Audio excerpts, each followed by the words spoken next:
నమస్తే, నేను విజయారెడ్డి. ఎస్, ఎవరు గెలవబోతున్నారు అనేది చూద్దాం. మనతో మరొక సర్వే వచ్చింది ముందుకు. డీటెయిల్స్ అన్ని అడిగి తెలుసుకుందాం. నమస్తే అండి ఖాదర్ ఖాన్ గారు. ఎస్, మీ క్యూ మెగా పొలిటికల్ స్ట్రాటజిస్ట్ సర్వేనా? ఏం చెప్పబోతున్నామంటే, మేము సర్వే చేస్తున్నప్పుడు July 4th to still date వరకు తీసుకుంటూనే వచ్చాం. అంటే ఎందుకు ఈ మాట చెప్తున్నానంటే, నెల వైజ్ చేసేసి గ్యాప్ ఇచ్చి మళ్ళీ చేయలేదు. కంటిన్యూస్గా అక్కడున్న ప్రజలతో మేము మమైకం అవుతూ 8,000 శాంపుల్ తీయడం జరిగింది ఇప్పటి వరకు ఈ నియోజకవర్గానికి సంబంధించినది. మెథడాలజీ చూసినట్లయితే మీరు satisfaction methodology, sample allocations and random sampling, data collection ద్వారా ఇది తీయడం జరిగింది. మెయిన్ వచ్చేసింది ఇక్కడ ఏదైతే డివిజన్స్ 7 డివిజన్స్ ఉన్నాయో ఇక్కడ ఈ డివిజన్స్లో 2025 by elections, Jubilee hills by election ద్వారా మనం ఇంతకుముందు ఏం చెప్పినామంటే మేడం, కాంగ్రెస్ని మాత్రమే గవర్నమెంట్లో పెట్టాం ఇంతకుముందు మనం చెప్పినప్పుడు ఫస్ట్ వీడియోలో. కానీ ఇక్కడ పర్ఫార్మెన్స్ వచ్చేసి కాంగ్రెస్ ప్లస్ ఎంఐఎం అలియన్స్ ఉన్నాయి కాబట్టి ఇప్పుడు కొద్దిగా మేము మార్చినాం స్టార్ట్. వాళ్ళిద్దరికి అయితే ఎలా ఉంటుంది అనేది ఇంతకుముందు సింగిల్ కాంగ్రెస్కే చూసాము. ఇప్పుడు ఎంఐఎం కూడా వాళ్ళ గవర్నమెంట్లో ఉన్నట్లే మేము తీసుకున్నాం వాళ్ళని. పర్ఫార్మెన్స్ అంటే బీఆర్ఎస్ బీజేపీ యాంటీ గవర్నమెంట్గా తీసుకున్నాం. సో ఇప్పుడున్న క్యాండిడేట్కి ఎలా ఉంటుంది అనే దానిపోతే ఇక్కడ మనం తీసుకున్న కేటగిరీస్ ఎలా తీసుకున్నాం అంటే జెండర్గా, ఏజ్గా, క్యాస్ట్ వైజ్గా, education, occupation and income base పైన మేము సర్వే చేయడం జరిగింది. ఇక్కడ ఓట్ షేర్ ఓవరాల్గా డివిజన్ వైజ్ చూసినట్లయితే మేడం, ఎర్రగడ్డ 48% వస్తుంది బీఆర్ఎస్కి, 45% కాంగ్రెస్కి వస్తుంది. ఎంఐఎం కాంగ్రెస్కి రెండింటికి. ఇక్కడ బీజేపీకి 5%, అదర్స్కి 2%. బోరబండ వచ్చేలకు 47%. అంటే వీళ్ళకి కాంగ్రెస్కి అండ్ బీఆర్ఎస్కి ఓన్లీ 1% మార్జిన్లో బీఆర్ఎస్ ముందంజ ఉంది. ఇక్కడ బీజేపీ వచ్చేసి 5%, అదర్స్ వచ్చి 2%. ఈసబ్ కూడా వచ్చేసరికి ఇక్కడ బీఆర్ఎస్ తగ్గుతుంది, ఇక్కడ కాంగ్రెస్ వాళ్ళకి పర్సెంటేజ్ ఒక 4% ముందంజలో ఉంది. ఇక్కడ 8% వచ్చేసి బీజేపీకి, అదర్స్ వచ్చి 2% ఉంది. వెంగళరావు నగర్ 45% బీఆర్ఎస్కి ఉంది, 43% కాంగ్రెస్కి ఉంది, 10% బీజేపీకి ఉంది, 2% అదర్స్కి ఉంది. రెహమద్ నగర్ బీఆర్ఎస్కి 45% ఉంది, 44% కాంగ్రెస్కి ఉంది, 9% బీజేపీకి ఉంది, 2% అదర్స్కి ఉంది మేడం. షేక్పేట్ ఇంతకుముందు కూడా మేము చెప్పినాం మేడం, షేక్పేట్ అనేది చాలా కీలకంగా ఉంది. ఎందుకంటే షేక్పేట్లో బీజేపీకి ఎక్కడా లేని బీజేపీ గ్రాస్ చేయగలుగుతుంది ఇక్కడ షేక్పేట్లో. ఇంకొకటి వచ్చేసింది ఇక్కడ 43%లో బీఆర్ఎస్ ఉంది, 45%లో కాంగ్రెస్ ఉంది.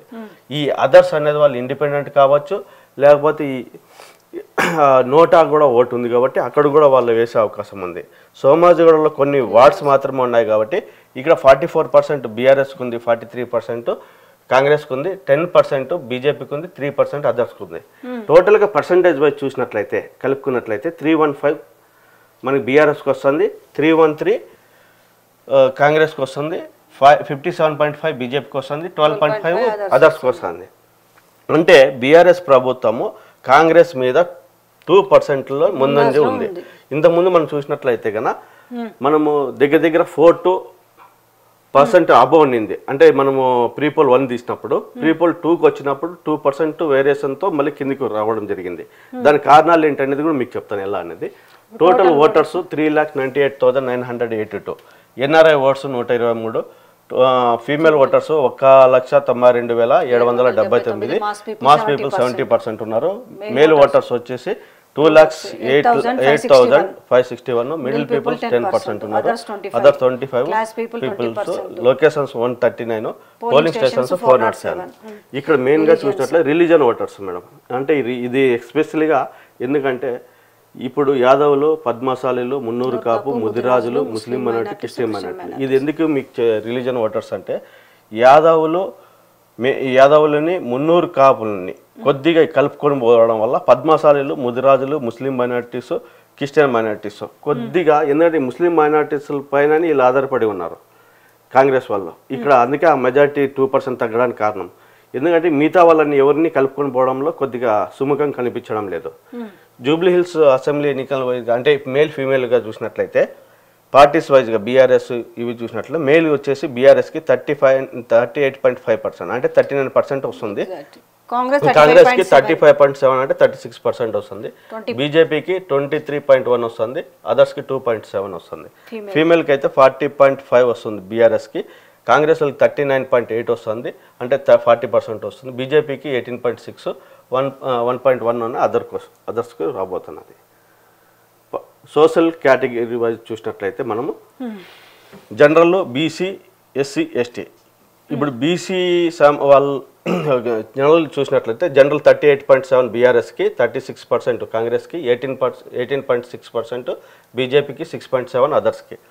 బీసీకి వచ్చి 32% బీఆర్ఎస్కి వస్తుంది, 43.1% కాంగ్రెస్కి వెళ్తుంది, 20.1 బీజేపీకి వస్తుంది. అంటే మీరు లెక్కన ప్రకారం చూసుకుంటే బీసీ వైజ్గా చూసుకుంటే బీసీ వైజ్గా చూసినట్లయితే కొన్ని ఏరియాలు మాత్రమే అక్కడ పర్సంటేజ్ చూసినప్పుడు కాంగ్రెస్కి ఎందుకు ఇవ్వాలని అంటే 42% పెట్టారు కదా వాళ్ళు అన్నట్లు కొంతమంది ఉన్నారు, కొంతమంది అది కొంతవరకు సక్సెస్ కాలేదు కదా అనేది కూడా ఉంది. ఇంకా మీకు ఆ పాయింట్ వివరించబోతున్నాను మేడం. 4.5 అదర్స్. ఎస్సీ వచ్చేసి 45.8% బీఆర్ఎస్కి ఉంటే 37.9% కాంగ్రెస్కి ఉంది, 15% బీజేపీకి, 1.3 అదర్స్కి. ఎస్టీ వచ్చేసి 39.8% బీఆర్ఎస్కి ఉంది, 32.8% కాంగ్రెస్కి ఉంది, 25% బీజేపీకి ఉంది, 2.4% వచ్చేసింది. ఇప్పుడు ఇది పర్సంటేజ్ బై రిలీజియన్ ఓటర్స్ వచ్చేసి రిలీజియన్ ఓటర్స్. ఇది వచ్చేసింది రిలీజియన్ ఓటర్స్ చూసినట్లయితే హిందూ, ముస్లిం, క్రిస్టియన్గా డివైడ్ చేశాం మేడం. ఇక్కడ వచ్చి బీఆర్ఎస్కి 38.9% బీఆర్ఎస్కి, 33% కాంగ్రెస్కి, 25.9 బీజేపీకి, 2.2 అదర్స్కి వచ్చింది. ముస్లిమ్స్ ఓటర్స్ 45.7 ఓటర్స్ బీఆర్ఎస్కి, 43.5 కాంగ్రెస్కి, 2.2 బీజేపీకి, 8.6 అదర్స్కి. క్రిస్టియన్ మైనారిటీ చూసినట్లయితే ఇక్కడ రిలీజన్ చూసినట్లయితే 48.2 బీఆర్ఎస్కి, 45.9 కాంగ్రెస్కి, 4% బీజేపీకి, 1.9 అదర్స్కి ఉంది. ఇంకా ఈచ్ పార్ట్ అంటే ఏజ్ వైజ్గా మనం చూసినట్లయితే మేడం ఏ పార్టీకి ఎలా ఉందనేది 18 to 25 32.3% బీఆర్ఎస్కి ఉంటే 40.1% కాంగ్రెస్కి ఉంది. ఇక్కడ కాంగ్రెస్ అనే కాదు మేడం, వ్యక్తిగతంగా నవీన్ యాదవ్కి అనేది కూడా మనం క్యాండిడేట్ అతనే కాబట్టి ఇక్కడ నోట్ చేసుకోండి. బీజేపీ 18%, 9.6 అదర్స్కి. 26-35 ఏజ్ ఉన్న వాళ్ళు 39.2% బీఆర్ఎస్కి, 35.6 కాంగ్రెస్కి, 23% బీజేపీకి, 2.2 అదర్స్కి వచ్చింది. 36 to 50కి వచ్చి 41.4% బీఆర్ఎస్కి, 35.9% కాంగ్రెస్కి, 18% బీజేపీకి, 4.7 అదర్స్కి వచ్చింది. అబోవ్ 50 ఉన్న వాళ్ళు ఏజ్ ఉన్న వాళ్ళు 37.5% బీఆర్ఎస్కి, 36.4 కాంగ్రెస్కి, 20 బీజేపీకి, 6.1 అదర్స్కి వచ్చింది మేడం. నెక్స్ట్ స్లైడ్కి వెళ్దాం. మనం ఇంతకుముందే మనము ఒకసారి ఫస్ట్ వీడియో మనం ఇచ్చినప్పుడు మెరా టీవీ ద్వారా ప్రజలకు తెలియజేయడం అంటే ఈ 5 క్వశ్చన్లు మీకు చెప్పాను మేడం. తెలంగాణ ముఖ్యమంత్రి రేవంత్ రెడ్డి గారి పరిపాలన సంక్షేమం ఎలా ఉంది, దానిపైన అభిప్రాయం అనేది ఇంతకుముందు చెప్పాం మనము. అలాగే మాజీ ముఖ్యమంత్రి గారి కేసీఆర్ పరిపాలన సంక్షేమ అభివృద్ధి ఎలా ఉంది అన్నప్పుడు ఇంతకుముందు మన వీడియోలో చెప్పినాము, ఇంతకుముందు మన వీడియోలో వివరించినాం మేడం వాళ్ళకి. ఈ జూబ్లీ హిల్స్ ఉప ఎన్నికల్లో సందర్భంగా ప్రజల మద్దతు ఎలా ఉందనేది కాంగ్రెస్ ప్లస్ ఎంఐఎంకి ఇది మనం ఆల్రెడీ చూపించాం వాళ్ళకి ఫస్ట్ వీడియోలో అయితే మేడం. ఇప్పుడు మెయిన్గా వచ్చి ఈ 5 పాయింట్ క్వశ్చన్లే కాకుండా ఇప్పుడు కొత్తగా యాడ్ అయిన క్వశ్చన్స్ ఏమంటే, ఎందుకంటే అధికారంలో ఉండేది కాంగ్రెస్ కాబట్టి కాంగ్రెస్ ప్రభుత్వం పైన ఎలా ఉంది అనే దానిపైన మేము ఇక్కడ మెయిన్ ఫోకస్ చేయడం జరిగింది. సో ఈ 5 క్వశ్చన్లకి మళ్ళీ 5 క్వశ్చన్లు అంటే మేము ఇంకా ఫిల్టర్ చేసిన తర్వాత నెంబర్ ఆఫ్ క్వశ్చన్స్లో ఫిల్టర్ చేసిన తర్వాత ఈ క్వశ్చన్స్ని మళ్ళీ మేము మీ ముందుకు తీసుకురాబోతున్నాం మెరా టీవీ ద్వారా. కాంగ్రెస్ ప్రభుత్వము ఎన్నికల నాటి హామీలను నెరవేర్చిందా అనే దాంట్లో అవును అన్న వాళ్ళు 20% ఉంటే, కాదన్న వాళ్ళు 70%, తెలియదు చెప్పలేమన్న వాళ్ళు 10% ఉన్నారు. కాంగ్రెస్ ప్రభుత్వ తీరుపై మీరు సంతృప్తిగా ఉన్నారా అన్నప్పుడు మేము అడిగినప్పుడు 30% అవునన్నారు, కాదన్న వాళ్ళు 60% ఉన్నారు, తెలియదు అన్న వాళ్ళు 10% ఉన్నారు. మెయిన్గా ఈ క్వశ్చన్ మీరు 8th క్వశ్చన్ మీరు కొద్దిగా అబ్జర్వ్ చేసినట్లయితే కాంగ్రెస్ ప్రభుత్వ పాలనలో జూబ్లీ హిల్స్ నియోజకవర్గంలో జిహెచ్ఎంసీ సరైన పనితీరు కనబరిచిందా మీరు భావిస్తున్నారా అంటే, ఎందుకంటే మేడం ఇది జిహెచ్ఎంసీకి ఎందుకోసం అడిగినామంటే ఇక్కడ ఇది చాలా మెయిన్గా ఇక్కడ ఏంటంటే కాంగ్రెస్ ప్రభుత్వ పాలన ఉన్నా కూడా జిహెచ్ఎంసీ అనేది ఒక ఆర్గనైజేషన్ కూడా ప్రభుత్వ పాలనలో భాగస్వామ్యమే. కాబట్టి ఇక్కడ ఈ క్వశ్చన్ చాలా ఇంపార్టెంట్ ఉంది. దీని ద్వారా అవునన్న వాళ్ళు 42%, కాదన్న వాళ్ళు 50%, తెలియదు చెప్పలేమన్న 42% కూడా ఏ బేస్లో వచ్చింది అనుకుంటారు? అదే మేడం మీకు వివరించబోతున్నాను స్టెప్ బై స్టెప్గా. మాగంటి సునీతమ్మపై సానుభూతి ప్రభావం పైన మీ అభిప్రాయం ఏంది? అంటే సానుభూతి ఉందని కొంతమంది అంటున్నారు, సానుభూతి లేదని కొంతమంది అంటున్నారు. కాబట్టి అది ఆ క్వశ్చన్ కూడా మేము పబ్లిక్లో అడుగుతా. అవును అన్న వాళ్ళు 49%, కాదు అన్న వాళ్ళు 48%, తెలీదు చెప్పలేమన్నా 3% మేడం. నవీన్ యాదవ్ నేను లోకల్, నేను ఇక్కడ వాడిని అనేక పాయింట్ని ప్రజల ముందుకు తీసుకువెళ్తున్నప్పుడు ఆ పాయింట్ పైన కూడా మేము అడగడం జరిగింది.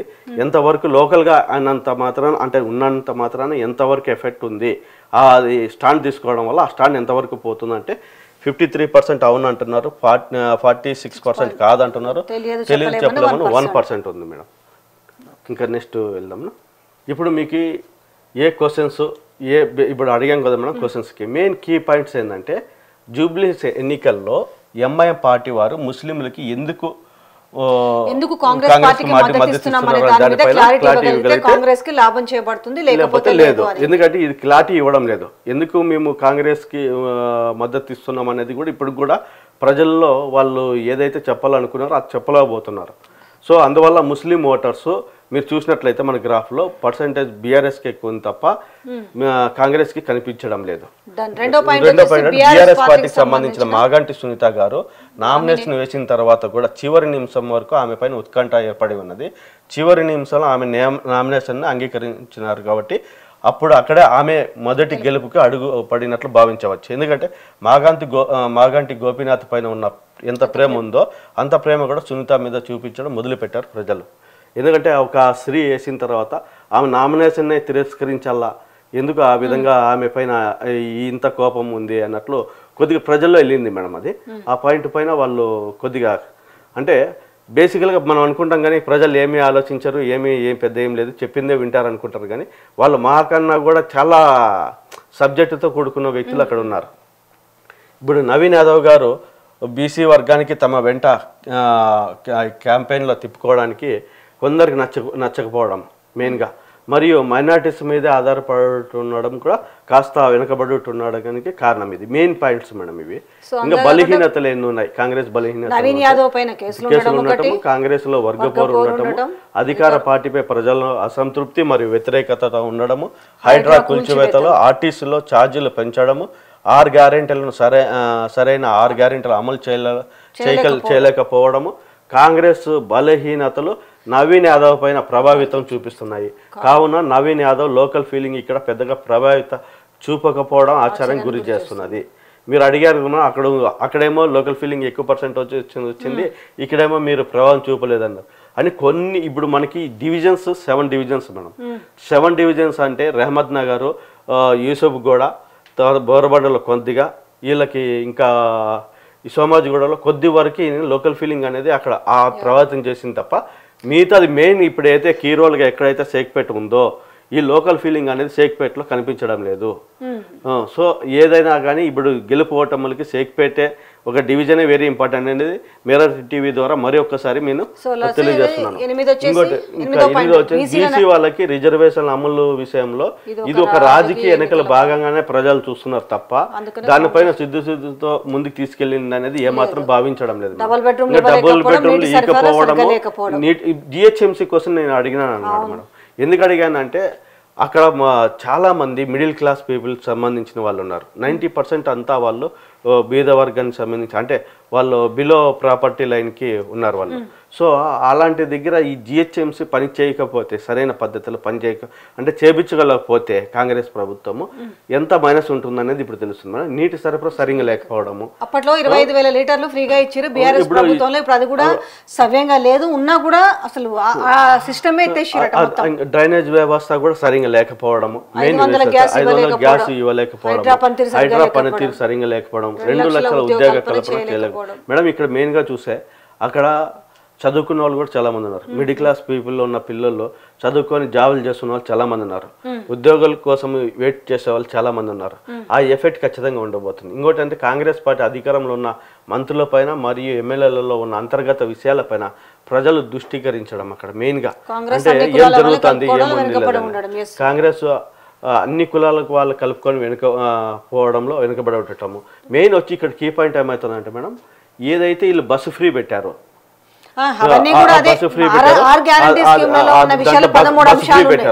ఇప్పుడు ఈ రోజు చాలా ఆటో వాళ్ళు యొక్క ఎఫెక్ట్ పడుతుంది మేడం. అలాగే బీఆర్ఎస్ బలహీనత చూసుకుంటే మాగంటి సునీతమ్మ ఎవరికి తెలియకపోవడం, అంతా బరువు బీఆర్ఎస్ పైన పడడము, మాగంటి గోపీనాథ్ ఉన్న ప్రజల ప్రేమను తన వైపు తిప్పుకోవడం, మాగంటి సునీత కాంగ్రెస్ ఆమె మీద చేస్తున్న దాన్ని తిప్పికొట్టకపోవడం, మీడియాతో మాట్లాడకపోవడం, ఈ దీంట్లో ఇప్పుడు రెండోది నేను చెప్తా. దీంట్లో మాగంటి సునీతం ఎవరికి తెలియకపోవడం అంటే ఆమె జనరల్ గా ఇంట్లో ఉండి అన్ని సహాయ సహకారాలు అందించారు, కానీ ఆమె ఎప్పుడు కూడా ఈ 3 టర్మ్లలో నేనున్నానని వెనకాల అంత అవసరం రాలేదు. కాబట్టి మేము అడిగినాం, మేము ఇంటర్వ్యూ చేసినప్పుడు కూడా అడిగినాము. అంటే అంత అవసరం రాలేదు, ఆయనే ఎప్పుడు ప్రజలతో మమేకమై ఉన్నాడు. ఇంట్లోకి వచ్చిన వాళ్ళకు ఆమె ఏం చేయాలో చేయడం అంతవరకు, అంటే వాళ్ళకు కాఫీలు టీలు లేకపోతే ఇంటికి వచ్చిన వాళ్ళు ఏ రకంగా రిసీవ్ చేసుకోవడం అనే పాయింట్ లోనే ఉండింది. రెండోది ఏమైందంటే అంతా బరువు ఇప్పుడు బీఆర్ఎస్ పైన ఉంటుంది కదా. ఎందుకంటే మేడం ఇక్కడ బీఆర్ఎస్ పైన బరువు ఉండడం ఏంటంటే, ఇక్కడ మాగంటి గోపీనాథ్ గారే మీరు అన్నట్లు బయట కనిపించడము, ఈమె బయట కనిపించకపోవడము, పాపం ఆమెకి రాజకీయంగా చెప్పాలంటే ఒక స్టాండ్ తీసుకోవాలా వద్దా అనే మాగంటి గోపీనాథ్ ఉన్న ప్రేమ ప్రజల మీద తిప్పుకోవడంలో వెనకబడ్డామనంటే, ఇప్పుడు ఆమె ఏం చేస్తుందంటే ఆడికి ఇప్పుడు వాళ్ళ పిల్లలు కలిసి ఇంటింటికి వెళ్ళి మేము ఉన్నామనే భరోసానైతే ఇవ్వగలుగుతున్నారు. అంటే ఎట్లున్నా కూడా మాగంటి గోపీనాథ్కి సునీత గారికి వచ్చేసరికి కొంచెం ఆ వేరియేషన్ కనిపిస్తుంది. అదే నేను అంటున్నది మేడం, ఇక్కడ ఏంటంటే ఇంకా కొద్దిగా కష్టపడితే ఆమె వెనుకబడి ఉంది కొద్దిగా. రెండోది ఈ పాయింట్ కూడా చెప్తా. ఈ పాయింట్ నేను అడిగాను ఎందుకు అని అంటే, వాళ్ళు మాట్లాడినట్టుగా చిల్లర మల్లర నేను మాట్లాడలేను కదా, నేను వాళ్ళ విజ్ఞతకే వదిలేస్తా. నేను ఏవైతే సంక్షేమ పథకాలు అందట్లేవో, తర్వాత ఏదైతే గోపీనాథ్ చేసిన మంచి పనులు ఉన్నాయో అవి మాత్రం చెప్పుకుంటూ నేను ప్రజలకు భరోసా ఇచ్చుకుంటూ పోతాను అనేది ఆమె. ఇది ఏంటంటే మేడం, కాంగ్రెస్ వాళ్ళు చేస్తున్న ఏదైతే అభ్యయం ఉందో, ఇక్కడ మెయిన్ మీరు కంపేర్ చేసినట్లయితే బీఆర్ఎస్ ప్రభుత్వము అధికార పార్టీ చేస్తున్న ప్రతి దాన్ని ఎదుర్కొంటుంది.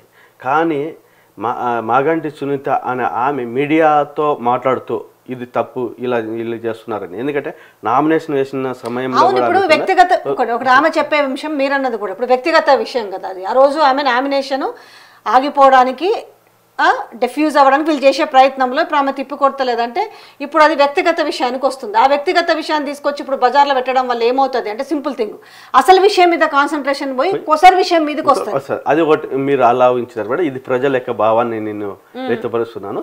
ఓకే, బీజేపీకి బలహీనతలు ఏమేమి ఉన్నాయి? లంకా దీపక్ రెడ్డి గారు దాని గురించి మాట్లాడుకోవడం కూడా సరైన సమయంలో సీట్ కేటాయించడం ఆలోచన చేయడం, బీజేపీ పార్టీ క్యాడర్ సమన్వయ లోపం ఉండడం, కిషన్ రెడ్డి వర్గం చెందిన వారు తప్ప మిగతా వర్గం వారు అంతగా పట్టించుకోకపోవడం, బీజేపీ వారు తూతు మంత్రంగా పనిచేయడం, బీజేపీలో బీసీ వర్గానికి ప్రాధాన్యత లేకపోవడం, ఇక్కడ చాలా వెనుకబడి ఉండిపోవడం, ప్రభుత్వం ఏం చేసిందని జూబ్లీ హిల్స్ కొరకు నిక్కచ్చిగా చెప్పలేకపోవడం. ఇక్కడ మెయిన్ చూసినట్లయితే మేడం, బీజేపీ వాళ్ళలో నామినేషన్ వేసినప్పుడు కూడా లేదా బీజేపీ వాళ్ళు ఇప్పుడు కొంతమంది టీడీపీ వాళ్ళు కలిసి ఇక్కడ ప్రచారం చేస్తుండడం వల్ల దీనికి ఒక మైనస్, ఎందుకంటే వాళ్ళు వదిలేసినట్టే అనిపిస్తుంది కదా. ఇక్కడ చూసినట్లయితే మేడం, మనము ఇంతకుముందు ఒక పాయింట్ మీ దృష్టికి తెస్తున్నాను మేడం. ఏంటంటే మన మిరా టీవీ ద్వారా మనం ఏదైతే ఇంతకుముందు పాయింట్ మాట్లాడినాము, కేంద్ర ముస్లిం వాళ్ళకి రాష్ట్ర క్యాబినెట్ హోదా ఇవ్వకపోవడం లేదు, అందువల్ల అది పెద్ద మైనస్ అవుతుంది కాంగ్రెస్ వాళ్ళకని మనం చెప్పాం. వాళ్ళు మన మీ ఛానల్ చూసి మా సర్వే ద్వారా చూసారా లేకపోతే ఇంకోటి ఏముంది లేదు, కానీ అజరుద్దీన్ గారికి అక్కడ ఒక మంత్రి పదవి కేటాయించడము. అందులో ఇప్పుడు ఇంకోటి ఏంటంటే ఎమ్మెల్సీనే కన్ఫర్మ్ కాలేదు. ఒక నిమిషం, అందులో 6 నెలల వరకు ఆయన మంత్రిగా ఉండొచ్చు, ఓకే, అది వేరు. ఉత్తుత్తి ఎమ్మెల్సీ ఉత్తుత్తి మంత్రి ఇక్కడ సరే ఎలక్షన్ వరకే తీసుకొచ్చారు ఇప్పుడు వేదిక పైన. రెండో అంశం ఇంకోటి కూడా చెప్తా. ఇప్పుడు అజారుద్దీన్ మంత్రి పదవి ఒకటి. నిన్న ముఖ్యమంత్రి రోడ్ షోలో మాట్లాడుతూ ఎన్టీఆర్ అమీర్పేట్ చౌరస్తాలో ఎన్టీఆర్ విగ్రహానికి సంబంధించిన విషయాన్ని కూడా, అంటే ఇప్పుడు ఎలక్షన్ల వరకు ఇప్పటికిప్పుడు ఎలక్షన్ల కోసం తాయిలాలు ఇస్తే నమ్మే పరిస్థితి జూబ్లీ హిల్స్ ప్రజల్లో ఉన్నారు లేరు మేడం. అందుకే అది ఎందుకంటే మేడం, ఇప్పుడు తీసుకున్న స్టాండ్ వేరు, ఇంత ముందు నుండి చేస్తున్నది ఏం చేస్తున్నారు అనేది ప్రజలు గ్రహిస్తున్నారు తప్ప ఇప్పటికిప్పుడు చిన్న. అందుకే నేను ఏం చెప్తున్నానంటే, మా సర్వే ద్వారా మీ టీవీ ద్వారా వెళ్ళినా కూడా మంత్రి పదవి ఇచ్చిండొచ్చు, కానీ అది ఎఫెక్ట్ ఎంతవరకు ఉంటుందని దానిపైన క్లారిటీ ఇస్తున్నాను. నేను ఒక క్యూమేగా పొలిటికల్ స్టాటిస్టిక్స్గా నాకు తెలిసినది ఇంపార్టెంట్గా నేను చెప్పబోతున్నాను. ఎందుకంటే జూబ్లీ హిల్స్ ఎన్నికలలో మాత్రమే, అంటే ఆయనకి ఎమ్మెల్యే టికెట్కి అయితే పనికిరాడు కానీ గెలవలేడు, కానీ అతనికి మంత్రి పదవి ఇచ్చేసి అందులో కూడా ఏంది 2 సార్లు కొట్టేసిన సుప్రీంకోర్టు కూడా కొట్టేసిన ఎమ్మెల్సీ పదవిని మళ్ళీ అతనికి ఇస్తానండి. ఇప్పుడు ఎమ్మెల్సీ కూడా కన్ఫర్మ్ కాలేదు, సీట్లు లేదు, కానీ వీళ్ళు ఏదో ఒకటి ఇచ్చి ఎందుకంటే మెయిన్గా వచ్చేసి అది ఒక వీళ్ళు తెలుసో తెలియకో ఒక రాంగ్ స్టెప్ని మళ్ళీ ప్రజెంట్ చేయబోతున్నారు ప్రజల దగ్గర.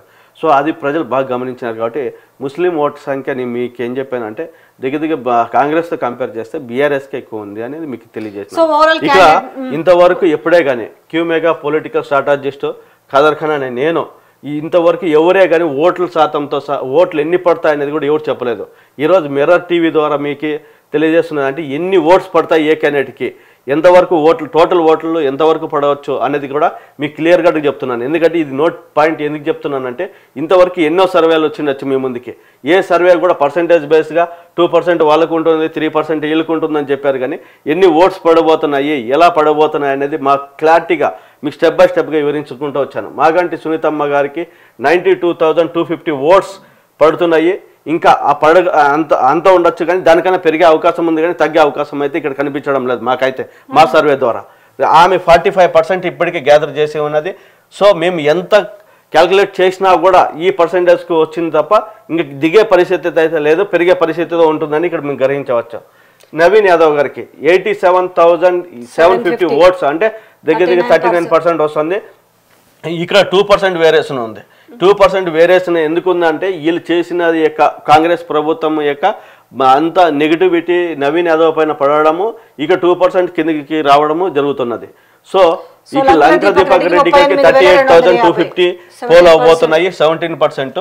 బీజేపీ వాళ్ళు 3rd ప్లేస్లో ఉండబోతున్నారు. ఇంకా మెయిన్గా చెప్పాలంటే లంకా దీపక్ రెడ్డి గారికి మేము ఈ 38,250 ఏదైతే ఉందో ఇది ఇంకొన్ని ఏరియాలో తగ్గబోతున్నది. ఎందుకంటే ఇది మీ ఫైనల్ కాదు, ఇది ఇక్కడైతే మేము ఫైనల్గా చెప్పగలుగుతాం దీన్ని పెరుగుతుంది, కానీ దీన్ని పెరుగుతుందని మేము చెప్పలేము. ఇది తగ్గుతుంది. ఎప్పుడైతే బీజేపీకి తగ్గుతుందో బీఆర్ఎస్కి లాభం చేకూరుతుంది అనేది. అందుకే నేను ఏం చెప్తున్నానంటే ఇది పెరుగుతుంది కానీ ఇది పెరగదు అని చెప్తున్నాను నేను. ఎందుకంటే ఈ ఓట్స్ అనేది 100%గా మీకు 38,000 అంటే నియర్లీ 35,000 లేదా 28,000 వరకు అంటే 30,000 వరకు అది క్యాచ్ చేయగలిగిన క్యాపబిలిటీ ఉంది. అందుకని 17%లో 3rd ప్లేస్లో ఉంది. ఇంకా అదర్స్ విషయానికి వస్తే ఇండిపెండెంట్లు కావచ్చు లేదా నోటాకి వేసే వాళ్ళు కావచ్చు 3% ఉన్నారు. మేము మా యొక్క సర్వే ద్వారా మేము గ్రహించింది ఏంటంటే 3,98,000 ఓట్లు ఉన్నప్పుడు మేము ఏమనుకున్నామంటే 2,25,000 ఓట్లు ఖచ్చితంగా పోల్ అవుతాయని మేము అనుకుంటున్నాం. ఎందుకంటే ఇప్పుడున్న కాంగ్రెస్ పైన ప్రజలు అంటే ఒక ఆటో వాళ్ళు కావచ్చు, లేకపోతే 6 పథకాలు అందని వాళ్ళు కావచ్చు, లేకపోతే ఈ ప్రభుత్వము అంటే మేము ఇప్పుడు బీఆర్ఎస్ని గెలిపించుకుంటే కాంగ్రెస్ వాళ్ళు చేయని పనులు కూడా చేస్తారనుకోవడము ఇదొకటి. ఇప్పుడు మేము ఇవన్నీ ఇవన్నీ దృష్టిలో పెట్టుకొని ఇప్పుడు మీ ముందుకి తీసుకురావడం జరిగింది. ఓట్ శాతం అంటే ఎన్ని ఓట్లు పడుతున్నాయి ఏం లేదనేది కూడా మీకు క్లియర్గా వివరించడం. అంటే 41% మాగంటి సునీతమ్మకి, 39% నవీన్ యాదవ్కి, 17% లంకా దీపక్ రెడ్డి గారికి, 3% అదర్స్కి పడుతుంది అనేది మీ ఈ మిర్రర్ టీవీ ద్వారా క్యూ మెగా పొలిటికల్ స్ట్రాటజిస్ట్ అయిన నేను ఖదర్ ఖాన్ పట్టానని నేను ఓట్లతో సహా మీ ముందుకు ఉంచినాను. ఇంతవరకు ఎవరైనా ఎన్ని ఓట్లు పోల్ అవుతాయని ఎవరు చెప్పలేమడం లేదు. ఎందుకంటే 2% అది ముందు ఉంది, 2% ఇది ఉందని ఒక డైనమో క్రియేట్ చేసి ప్రజల్లో లేని ఒక ఫీలింగ్ని క్రియేట్ చేస్తున్నారు. ఎందుకంటే ఒక మహిళగా ఒక భర్త అకాల మరణం తర్వాత ఎప్పుడైతే ఈమె ఒక స్టాండ్ తీసుకున్నట్లు పార్టీ చెప్పిందో, పార్టీ ఏదైతే కేటీఆర్ కానీ కేసీఆర్ కానీ ఒక భర్త లేని వాళ్ళ ఫ్యామిలీకి మేము అండగా దండగా ఉన్నామనే మాట ప్రజల్లోకి ఎక్కువ పోవడం వలన ఈ ఓటు శాతం ఎక్కువ వస్తుంది. ఇంకా ఈ ఓటు శాతం పెరిగే అవకాశం ఉంది కానీ తగ్గే అవకాశం అయితే లేదనేది నేను క్లియర్ కట్గా మిర్రర్ టీవీ ద్వారా మీ ముందుకు తీసుకొస్తున్నాను. Thank you. అయితే మీరు చూసారు కదా ఈ సర్వేని. అయితే జనరల్గా ఆయన చెప్పినట్టుగా ఒక 2%, 3%, 5% పర్సంటేజ్లు చెప్తారు. అయితే ఇక్కడ గమనించాల్సిన గొప్ప విషయం ఏంటి అని అంటే, ఒకవైపు ఏమో రేవంత్ రెడ్డి రోడ్ షోలు చేసుకుంటూ ఇప్పటికిప్పుడు అంటే ఇక్కడ ఎన్టీఆర్కి సంబంధించిన ఫ్యాన్స్ ఉన్నారు కాబట్టి ఆ ఓట్లు కూడా ఉంటాయి కాబట్టి ఆ ఓట్లు నాకు రావాలన్న దాంతో ఇన్ని రోజులు లేనిది ఎన్టీఆర్ గారి మీద ప్రేమ ఇప్పుడు పుట్టుకొచ్చి ఇప్పటికిప్పుడు విగ్రహం పెడతామని చెప్పడం మైత్రివనం చౌరస్తాలో. బట్ అది నిజంగానే ప్రేమ ఉంటే ఆయన అధికారంలోకి వచ్చిన వెంటనే ఆ డెసిషన్ తీసుకోవచ్చు, కానీ ఆ డెసిషన్ ఈ ఎలక్షన్స్ కోసమే తీసుకుంటున్నారనే విషయాన్ని ఇప్పుడు మనకి ఇందులో రిఫ్లెక్ట్ అవుతుంది. ఇంకొకటి ఏంటంటే మెయిన్గా హజారుద్దీన్కి మంత్రి పదవి ఇవ్వడం. ఎందుకంటే ఎమ్మెల్యేగా గెలవలేని వ్యక్తికి 16,000 మెజార్టీ తోటి ఓడిపోయిండు గత ఎలక్షన్లో ఆయన. కానీ ఆ సీట్ ఆయనకే ఇవ్వాలి. ఆ సీటు కోసం అజారుద్దీన్ కూడా మస్తు ప్రయత్నం చేసిండు, కానీ ఆయనకి ఇవ్వలేదు. ఇవ్వకపోగా అంటే ఎమ్మెల్యే సీటుకు పనికిరాని వ్యక్తి ఇప్పుడు మంత్రిగా పనికి వచ్చి మంత్రివర్గంలో స్థానం కల్పించినంత మాత్రాన ఎలా గెలుస్తారు అనేసి ఈరోజు జూబ్లీ హిల్స్ నియోజకవర్గ ప్రజలే మాట్లాడుకుంటున్నారు. సో ఓవరాల్గా తెలిసింది ఏంటంటే ఈ యొక్క సర్వే ద్వారా ఓట్లను కూడా చెప్పడం జరిగింది. ఓకే, ఈ క్యాండిడేట్కి ఇన్ని ఓట్లు వస్తాయి, ఈ క్యాండిడేట్కి ఇన్ని ఓట్లు వస్తాయి అని స్పెసిఫిక్గా మెన్షన్ చేయడం జరిగింది. ఇక్కడ చూసుకుంటే మాగంటి సునీతకు వచ్చేసి 92,250 ఓట్లు అంటే 41%. ఇది పెరిగే అవకాశం ఉందని కూడా చెప్తున్నారు. బట్ ఇది అటవచ్చు, ఇది ఇటవచ్చు, కానీ వాళ్ళు చేసింది యాజ్ ఆఫ్ నౌ వరకు ఉన్న రిజల్ట్ తీసుకొచ్చి మన ముందు పెట్టారు. నవీన్ యాదవ్కి వచ్చేసి 87,750 ఓట్లు అని చెప్తున్నారు. లంకా దీపక్ రెడ్డికి 38,250 అని చెప్తున్నారు. తగ్గొచ్చు కూడా అని చెప్తున్నారు. 17% ఆయన ఉన్నాడు. అదర్స్కి వచ్చేసరికి 3%. సో ఓవరాల్గా ఈ యొక్క సర్వే ప్రత్యేకత ఏంటి అని అంటే వాళ్ళు ఇంత ఓట్లు వస్తాయి, పోలింగ్ ఇంత అవుతుంది అంటే రమారమి 2,25,000 ఓట్లు పోల్ అవుతాయని కూడా చెప్తున్నారు. బట్ ఇదొక ఈ సర్వే ప్రత్యేకత. బట్ చూడాలి మరి అప్ అండ్ డౌన్, ఎందుకంటే కొద్ది తేడా ఉంది కాబట్టి. బట్ ఓవరాల్గా ఏ సర్వే చూసినా కూడా అంటే అటు కేవలం ఇట్లా వీళ్ళకి ఇంట్రెస్ట్ ఉండి ఇండిపెండెంట్ వీళ్ళు సర్వేలు చేయడమే కాదు, రాహుల్ గాంధీ సర్వే చేయించుకున్నా కూడా బీఆర్ఎస్ ముందంజలోనే ఉందని చెప్తున్నారు. ఇంకెందుకు తినబోచ్చు రుచి ఎందుకు, వెరీ సూన్ కదా and result. Okay, thank you so much.